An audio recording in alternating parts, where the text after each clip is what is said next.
السجن المفتوح حكم على أحد السجناء في عصر لويس الرابع 10 بالإعدام، وكان مسجونا في جناح القلعة، ولم يتبقى على موعد إعدامه سوى ليلة واحدة. وفي تلك الليلة فوجئ السجين بباب الزنزانة يفتح ويدخل عليه لويس مع حرسه ليقول له: قررت أن أعطيك فرصة، إن نجحت في استغلالها فبإمكانك أن تنجو.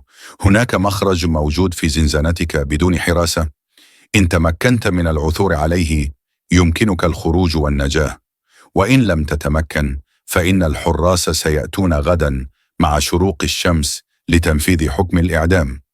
غادر الحراس الزنزانة مع الإمبراطور بعد أن وضعت سلاسله، وبدأت المحاولات، فبدأ يفتش في الجناح الذي سجن فيه، ولاح له الأمل عندما اكتشف غطاء فتحة تحت سجادة بالية على الأرض تؤدي إلى مسلك ينزل إلى سرداب سفلي، وهكذا ظل يدخل من نفق ويخرج من آخر دون أن يجد منفذا للهرب، حتى طلع عليه الصبح ووجد نفسه أمام الإمبراطور يطل عليه من الباب ويقول له: أراك لا زلت هنا.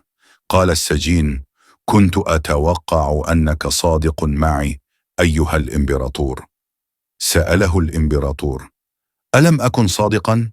قال له السجين: لم أترك بقعة في الزنزانة، لم أحاول فيها، فأين المخرج الذي أخبرتني عنه؟ قال له الإمبراطور: لقد كان باب الزنزانة مفتوحا وغير مغلق،